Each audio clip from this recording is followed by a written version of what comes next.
Dragon Ball Super dropped this epic universal survival arc trailer after episode 75. I already shared my instant reaction to it, but here in this video I will go in depth and break down the trailer. As we know, the arc will kick off with episode 77 on February 5th. The arc is about the Omniversal tournament that the Omni King wanted to arrange, except it's going to be deadlier than we could ever imagine, as the losing universes will get destroyed. Most probably all 12 universes will be involved, and there's going to be a whole lot of character. The trailer gave us a look at some of the gods of destruction and fighters.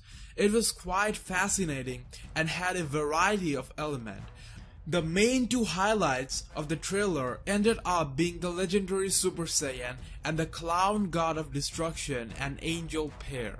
So let's analyze them first. Without a question, this girl is a legendary Super Saiyan. Well, at least that's the term we know of. They might give a different name to it, but it's the same transformation. You can tell from her buff, eyes and overall character design. This clip alone, however, doesn't make Broly canon or an official part of the series, but if Goku and company recognizes this form, it will obviously make Broly canon. You all know that Broly is one of the most popular and marketable Dragon Ball character ever. So this female Broly is in a way acknowledging the fans, and obviously gaining a lot of attention for the arc. I have seen many fans that weren't following DBS getting excited about this, and now they're starting to watch Super. So that's a huge thing, gathering the attention of all the fans out there, you know. It is amazing that the first female Super Saiyan is going to be legendary. First we see an innocent looking girl, and the next second she turns into a fucking beast. Love that. Nice way to kick off that part. Now where could she possibly be from? Most likely, like Kabe, she is also from planet Sadal of Universe 6. Planet Sadal is the Saiyan planet of U6. The Saiyans there evolved differently and they didn't have tails. Most importantly, they are also good people and fight for protecting peace. However, they weren't aware of the Super Saiyan form, but in general is very powerful. Kabe could almost match up with Vegeta's base form. Anyways, Vegeta was able to teach Kabe the Super Saiyan transformation while fight training him in the Universal Tournament. Girl Broly and Kabe's eyes and facial structure are quite similar. Also their belt looks similar, making me believe they are from the same planet, and I also think they are related. If I had to guess, I would say she is Kabe's sister. If that's the case, now a whole series of questions arises, as Kabe said he never saw the Super Saiyan transformation before.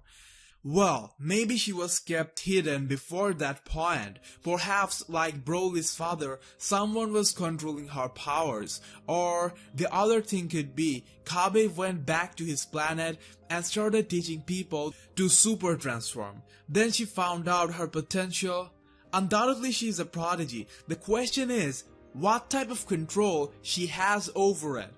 Like, Broly had no form of control over his transformation. What would you prefer though? I feel like it would be a bit weird if she has complete control over the form. I would be okay with that if she has control to some extent, but to make it interesting, she should lose control and go full crazy at some point. Another question is how powerful she will be. The thing is, U6 Saiyans are quite strong. The only reason they didn't go super was they were never pushed to their limits, especially emotionally. Kabe was way stronger than Frieza Saga Goku. The transformation is not about strength, you have to unlock it. Going by that, it would be interesting to see how powerful Girl Broly becomes with that transformation and what level of importance DBS gives to that transformation. Do you think we could see something different than what we have already seen? I mean, maybe Legendary Super Saiyan 3 or Godly Legendary Super Saiyan or any kind of new addition to that form? I think that would be much more of a contest. Another thing is people might argue that she has control over the transformation and that is why Champa picked her for the tournament. But what if this is the first time she transformed? Or what if this is the first time her powers became public? Maybe the person who kept her in control kept it a secret from everyone else. Maybe even Kabe didn't know. Imagine that, this girl is not even in Universe 6 team. She came as an audience and is in some way related to Kabe. As Kabe is getting beaten badly, she loses her control and transforms into the legendary Super Saiyan. Maybe just like Kabe wasn't pushed enough to be a SSG before, similarly, she wasn't pushed enough mentally to break control and become legendary. However, that's unlikely to happen. Most probably she is in the team and we will get to see an electrifying fight.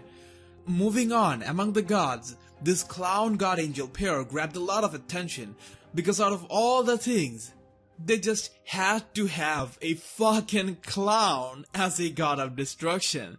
And then obviously because they resemble Joker and Harley Quinn. People pointed out his probable connection with some mythological gods like a trickster Loki or something. It could go both ways. Maybe they made connection considering both ways. This concept is not foreign in Dragon Ball universe or Toriyama's character design. It's not only fancy looks, you can really expect something fancy from these gods, because even in the trailer, they got a moment of attention.